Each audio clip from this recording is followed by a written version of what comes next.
We had individuals in here, I believe it was two individuals under the age of 15 years old that had to jump from a fifth floor apartment. And usually when we're talking about those types of heights, it doesn't end very well. Hi guys, it's Kathy. Guys, so if you've been with me for a while, you might remember this one. This one was from 2022, I think. I've got an epic update. But what I got for you today is both of them. I have his initial appearance and I have his bond redetermination all in one. And then I have an update on that. What he did was horrible. The way the judges treated him, justified. Here we go. Okay, that's good, Judge. We're going to be asking for $2.5 million cash, no surety. We had individuals in here, I believe it was two individuals under the age of 15 years old that had to jump from a fifth floor apartment. And usually when we're talking about those types of heights, it doesn't end very well. This defendant is a clear danger. And respectfully, Judge, we're going to be asking for that cash bond. Thank you. From the defense. Your Honor, Mr. Scruggs was gainfully employed. I've known him for a number of years. His last convictions were in 2006, FIP in 2005, a B&E. We have had several years of DPD specifically attempting to convict Mr. Scruggs of an arson with another individual. And essentially was told, we will get you on something. I do not believe there is overwhelming evidence. I do not have the benefit of seeing the investigators' report, but where the investigators have targeted, repeatedly charged my client, and then and I was the counsel of the previous case with an arson allegation, was told, don't think you're getting away. We will get you on something. And the testimony that was given at preliminary exam, based from at least from one of the officers, was deemed incredible. But yet here we are, and now supposedly some overwhelming evidence. I wonder if it's the same officers. I don't know, because again, I don't have the benefit of the investigator's report. I believe that a tether would be more than sufficient to suffice in Mr. Scruggs' location, house arrest. As I was saying, he was employed at the factory before the strike. He resides with his mother. He has had no convictions since 2006. And we would ask for a reasonable bond. We do not believe there's overwhelming evidence. We believe that there is a vendetta against Mr. Scruggs. Judge, one clarification. Okay, just a minute. The charge here is very, very concerning charges. Assault with intent to murder, home invasion in the first degree arson. One of the things, though, is that this all is alleged to have come out of a domestic dispute. And the defendant has a prior domestic violence conviction.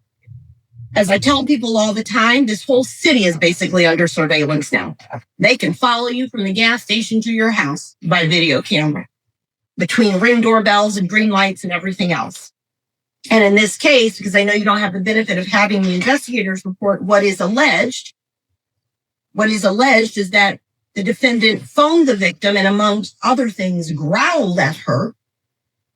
He is then seen purportedly on green light camera.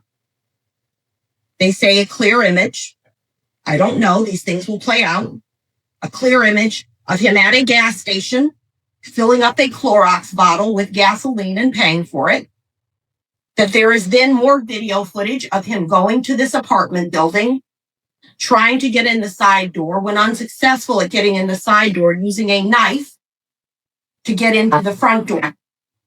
Then going up to the fifth floor, where someone he had a domestic relationship with resided, so he knew she would have children in that residence, and using gasoline to set it on fire.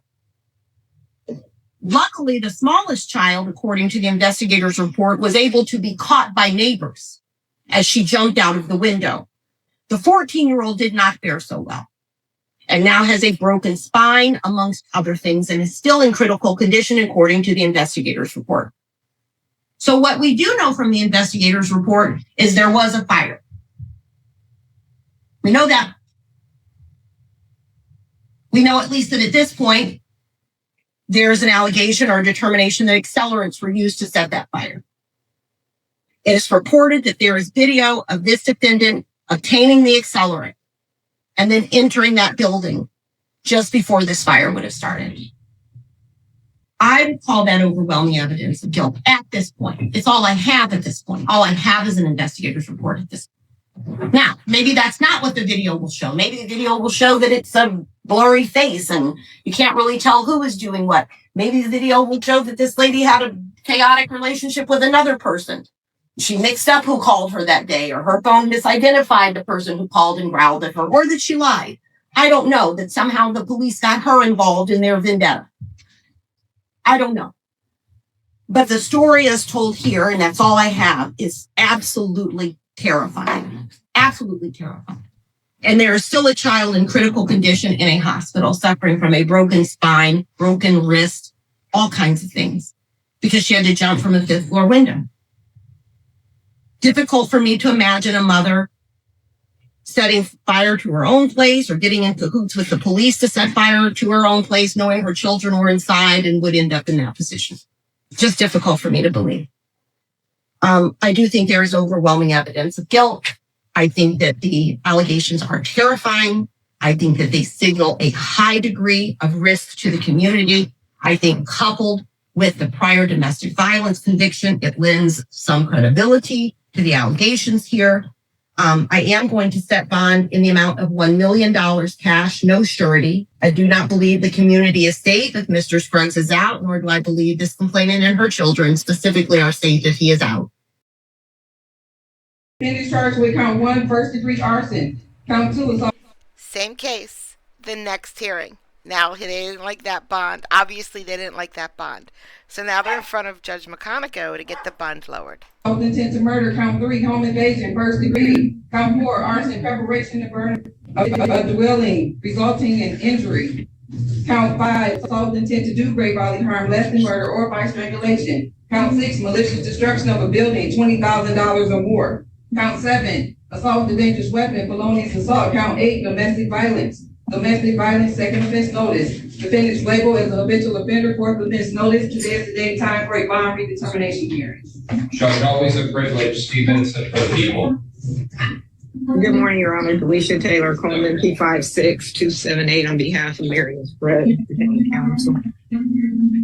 Marion, state your name.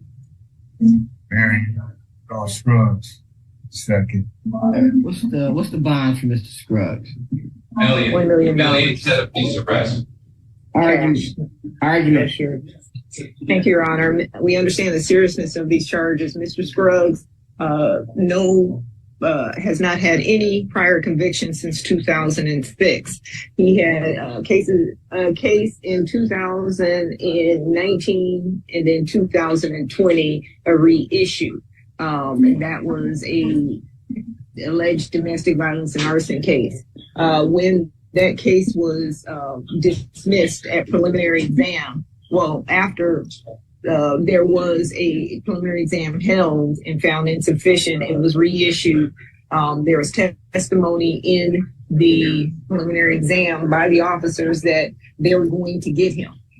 And even if the case is dismissed, they were going to get him, and subsequently reissued the case and still perpetuating the it doesn't matter where you go, what you do, we're going to get you. We believe that the testimony that was elicited by the investigator is a part of that vendetta, because that case was previously dismissed.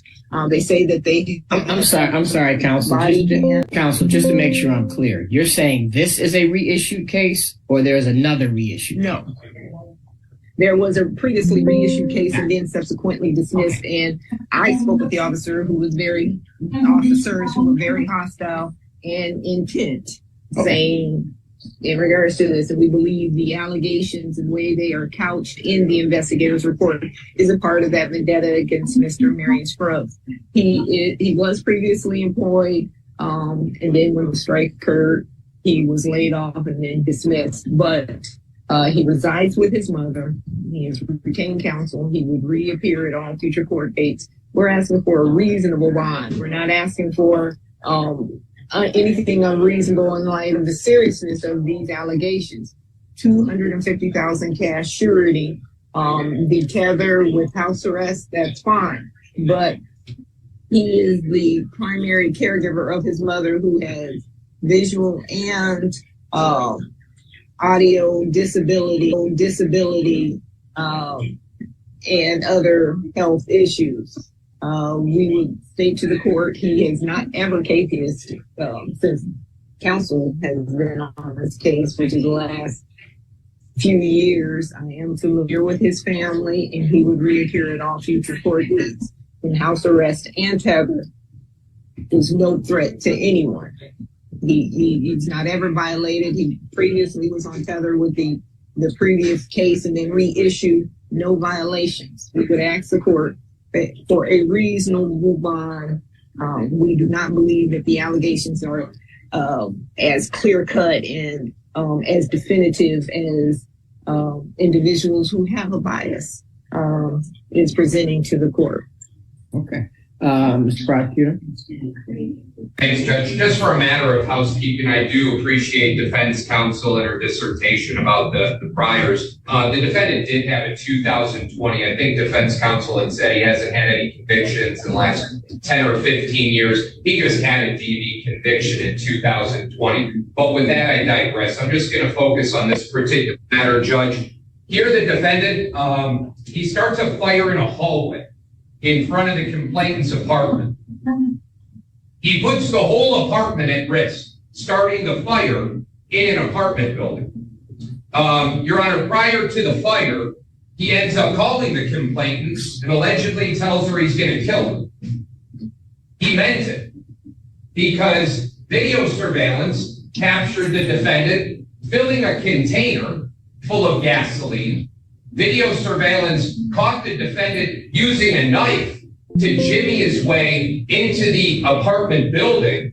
Video surveillance caught the defendant pouring gasoline in front of the apartment. In this apartment, Judge, it just didn't have the complainant. It had a 14-year-old and 8-year-old girl. The 14-year-old jumped 5 stories up. She ended up breaking her back. The 8-year-old got caught by neighbors that were outside. This defendant, whether or not there was a prior arson, I think, which just kind of goes to a potential pattern of this defendant and the use of flammable material, this defendant's a danger, Judge. And I think, Your Honor, as well as, I don't know if defense counsel has had the opportunity to get the discovery yet. This is all right there. Based on the nature of the charges, Judge, based on the dangerousness that he not only posed to the complainant and the daughters, one of whom is still recovering from a broken back, based on the fact that he's a half-4, based on the fact that he could have killed everybody in this apartment complex, I actually, Judge, I asked for $2.5 million. I think Magistrate Ramsey, he had some restraint in only giving $1 million. If there was remand, I would ask for remand. It's $1 million. Yeah, sorry. Court, I haven't heard the arguments of counsel. Court finds that the $1 million bond is an unaffordable bond. In order to have an unaffordable bond, the court must find by clear and convincing evidence that the defendant is either a risk to the complaining witness or a risk to the community and or a flight risk. Based on the nature of the allegations of this matter, the court finds that that at this stage is that the defendant does pose a great risk to the community. This could have been, we know what could have happened. It could have been many people killed if this occurred. The defendant obviously is innocent until proven guilty. This is only a bond redetermination hearing. But at this stage, court finds that the magistrate acted in an appropriate manner, and the bond will continue as set by the magistrate. $1 million. So this was a couple years old. However, this case is still being litigated. There's no verdict yet. Okay, but he did have that 2019, 2020 they were talking about. His last girlfriend. Okay, he committed arson on her, and the dog didn't get out. She got out. She did not get burned. The dog was burnt alive. He got 10 to 20 years for that. Now, if he got 10 to 20 years for that, how did he burn her house down? Well, he was out on bond for that arson case when he committed this one. So he didn't get convicted yet. He pled guilty to that arson case, the one with the dog. He said, I did it. And then, got 10 to 20 years. So he's probably still in jail. Well, he is. I looked him up. He is incarcerated right now. But this case is still pending. This case it got removed from Judge King and it was given to Judge McCarthy. The circuit court, not 30, 3rd District Circuit Court, I think. Is that McCarthy? Yeah, I think so. So it's still chugging along, this case. No verdict on it yet. I don't know the condition of the minor because they don't really release medical records of minors. What if we want to know? What if we want to know what the medical condition of this minor is? HIPAA's doing vendetta.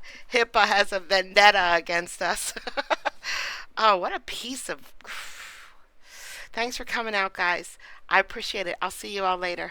Bye.